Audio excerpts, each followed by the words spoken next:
Hello and welcome to Wilson Center Now, a production of the Woodrow Wilson International Center for Scholars. I'm John Molesky. My guest today is Benjamin Gedan. Benjamin is Deputy Director of the Wilson Center's Latin American program and Director of its Argentina Project. He joins us to discuss the possibilities of a hemispheric environmental treaty among the nations of the Americas. Benjamin, welcome. Thanks for joining us. Thanks, John, for your interest in the subject. Well, you wrote this terrific piece that spurred my interest, and I called you, and here we are. And I want to ask you a couple things about that. First, before we dive into the specific idea that you have in mind, could you tell our viewers about the Summit of the Americas, the upcoming, when that's going to happen, and what it's all about? Sure, I'd be happy to. That latter question is more complicated than it seems. It happens every 3 years. The United States will be hosting for the first time since the first summit in the early 90s. The exact date is unknown because, like with all things, the pandemic complicates logistics. And I think the U.S. Biden administration is pretty committed to having an in-person event, not only with leaders, but civil society activists and others. So the exact date is uncertain. It's supposed to be this calendar year, but it's a very big deal. It's the only time that a U.S. president gathers with all the presidents of the Western Hemisphere. Again, once every 3 years, and a real opportunity to promote the hemispheric agenda. And among the items on that agenda, you're suggesting that this could be a moment in history to forge an agreement around environment. Tell us what you have in mind. Yeah, I think there's a tendency to focus on narrow economic issues, and that's understandable right now, given the utter devastation from the pandemic. As you know, Latin America had the worst public health impacts, the worst economic impacts. And so mostly countries are thinking about how do we recover? How do we make up for all of the backsliding on poverty and unemployment? What I'm proposing here is, I think, something that would better unify the hemisphere rather than an agenda focused on trade and some other issues that would be subject to ideological divisions throughout the Western Hemisphere, and that's environmental protection and climate policy. I think this summit could really be an opportunity to drive an ambitious agenda on conservation and climate. And I think the Biden administration is the right host for that conversation because, as you know, this is its biggest priority domestically and internationally. In the piece that you wrote in Latin Trade, you write, the region is home to 8% of the world's population, but it counts for nearly a third of global COVID-19 deaths. And you just mentioned that there will be a focus on the economy. There's something counterintuitive about this, right? Is this the right time for such a bold initiative when the countries are recovering from the pandemic and are going to be laser-like focused on that? It's an important challenge. I think it's one of the weaknesses of the proposal, frankly, because I think a lot of people will say environmental agenda is just going to have to wait. I guess I'd answer in two ways. The first thing is that it's just too urgent to put off. So, I mean, if you look, Latin America is the most biodiverse area in the world, the Amazon, the biggest rainforest on Earth. It's a region that has spectacular environmental assets that are really under extraordinary threat. And as you know, globally, the climate issue just can't be put off any longer. So my first answer is we just can't wait to address these issues, particularly in a region so important to the health of this planet. But my second answer, though, is that there's a lot of economic opportunity in an ambitious environmental agenda. There's a lot of diplomatic opportunity. As I mentioned, this is the priority for the Biden administration. There's money that could come from the United States in development finance for renewable energy and other green projects that might not flow to Latin America otherwise. And there's just extraordinary potential to bring in foreign investment in these emerging sectors, whether it's green hydrogen, solar and wind energy, electric vehicles, the lithium sector in South America. So what I would say is it can't wait. It's too urgent, but it's actually it's an economic asset to pursue these policies at this time. Do you have a sense that there's anyone who's willing to pick up the baton here and run with this? Are there leaders who are focused on many of the issues you just discussed, who see the similar opportunity that you're suggesting? There absolutely are. I mean, I think first thing is Latin Americans themselves, I mean, setting aside their leadership, are all in on environmental issues. I mean, if you look, over 90% of Latin Americans in public opinion polling say they consider climate change a serious issue that needs to be addressed. It's not a partisan issue in Latin America. It's not an issue where, certain elements in the private sector have captured regulators. and put off, environmental policy. In fact, the region really, in terms of the public, is totally on board. And in terms of governments, there are real climate leaders in this hemisphere on the global level. I mean, if you look at Costa Rica and its plans for carbon reduction and land conservation, global leader. If you look at Colombia, if you look at Chile, which has been one of the early adopters of electric buses and is one of the biggest fleets outside China, again, an early adopter and very committed. Again, if you look at, Argentina and Chile and the production of lithium, the key ingredient for the batteries that power electric vehicles and utility scale renewable energy projects, again, that's also from Latin America. So there's a lot of champions in the public and among governments. Now, there are a few holdouts, don't get me wrong, and there's significant ones, but I think in general, it's a unifying theme. Let's talk a bit about those holdouts. I mean, I don't know who you had in mind, but I'm thinking AMLO, I'm thinking Bolsonaro, I'm thinking Mexico full steam ahead on more fossil fuels, and Bolsonaro ready to tear up the Amazon.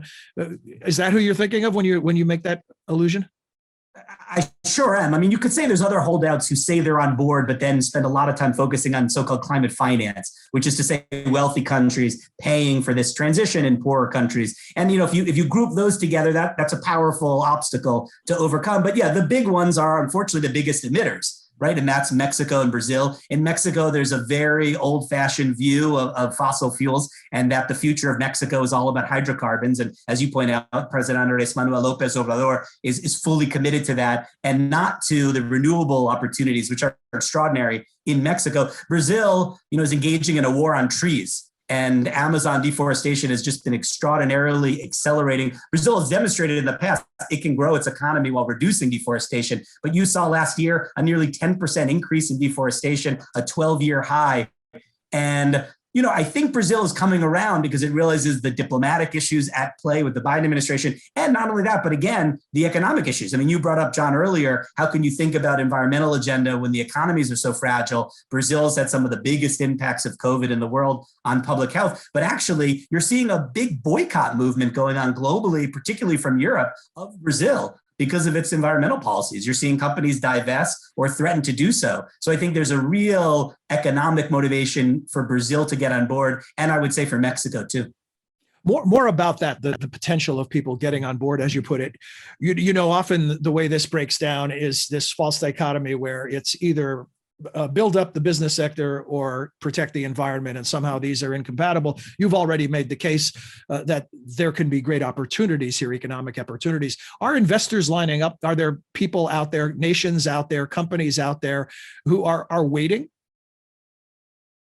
Yeah, there absolutely are. I mean, I think if you just look at it narrowly in terms of renewable energy opportunities, some of the best opportunities are in Latin America, whether it's solar power in the deserts of northern Chile or the wind in the Patagonia region of Argentina. So there's plenty of money for that. There's development finance, I mentioned, from the United States, the Development Finance Corporation in the US, the DFC. There's money from the Inter-American Development Bank and multilateral bodies that's increasingly being dedicated toward green infrastructure, to building back better. There's also a general commitment among a lot of big companies, these multinational companies, that their own stakeholders are insisting that they clean up their act when it comes to their sustainability questions. And so I think they're looking for opportunities here too, even if they're moving faster than governments and regulators. So I would say there's enormous opportunity, and it's been demonstrated throughout the region. If you look at Uruguay, for example, it's a small country in South America. It has had an enormous benefit from diversifying its energy sector. Now it is, a real solar power and wind power example in an area that had been, very focused and dependent on hydro,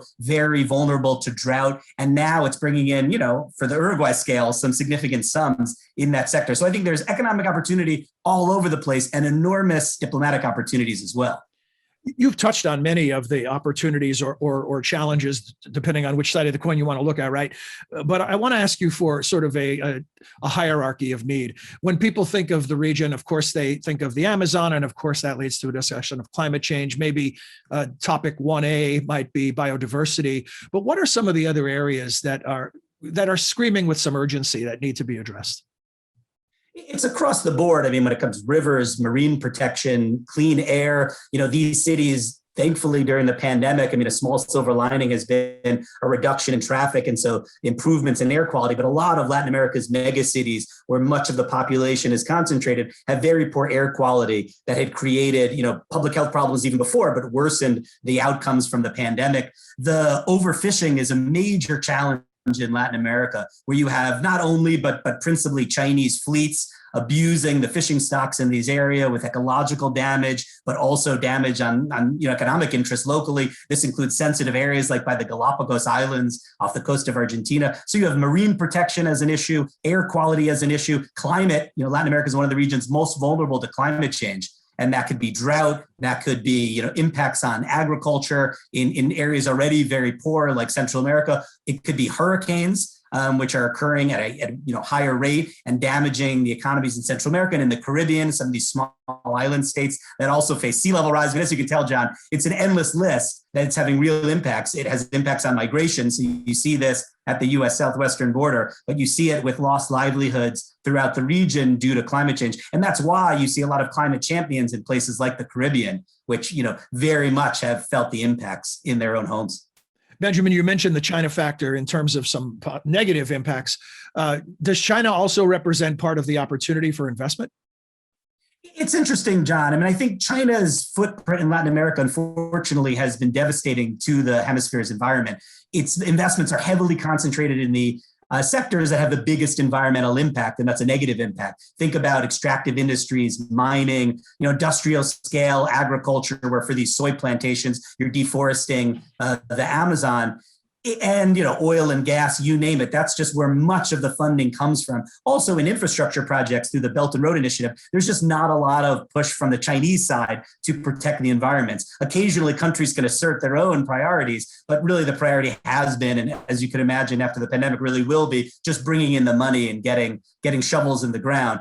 You are correct, however, and I think it is important to say that the Chinese are also the biggest player in solar and wind energy. So even as they're building coal-fired power plants and pushing oil and gas projects, they also are the key players in providing hardware for renewable energy. And so, yes, absolutely, as the region, I hope, shifts in that direction, and I hope through a bigger push from the United States, including through an environmental treaty, you will find opportunities for greater Chinese finance as well. For better or worse, China is the big player in most of the world in renewable energy infrastructure. A final question, Benjamin, is about sort of the white noise behind our entire discussion today, which is, where do ideas come from? And then who picks it up and runs with it? Where is traction gained? Have you received any feedback on your piece yet? What can you tell us in that regard? I have. I mean, to be candid, some of the reactions were like your initial reaction, which was, is this really the time you can promote an ambitious environmental agenda when so much focus, understandably, is on, right now, the narrow but critical issue of public health and the next biggest issue, which is economic recovery. I think, and I hope I can make a persuasive case that an environmental treaty would address a lot of these issues as well. But that's been some of the reaction. Otherwise, there's been, I think, a great deal of enthusiasm. I mean, there are questions as to whether the U.S. itself would sign on to such a treaty. We don't necessarily do that with a lot of the hemispheric multilateral agreements. We participate in some ways. And, some of the other questions are, can you get this on the agenda versus some more narrow questions of economic recovery. But no, I think there's a lot of belief that this is truly a unifying theme in a region where almost nothing unifies the hemisphere, where there's so much disagreement. There are governments on the far right in Brazil, on the center left in places like Argentina, the far left in places like Bolivia. There's not a lot that can bring the region together, but environment does so. And I just mentioned before we close, there was a recent historic treaty on the environment, the Escazú Agreement. It became, entered into force on Earth Day. 24 countries signed on. It insists upon, from the signatories, greater transparency about the environmental impacts of public infrastructure projects, and very importantly, the defense of the security, the personal security of environmental activists. And I think it's just a demonstration after a long history of similar commitments that Latin America cares about the environment, recognizes the urgency of it, and is willing to bind itself through international obligations if pushed and prodded enough to move forward. And that's why I think the Biden administration is really well positioned to advance this agenda.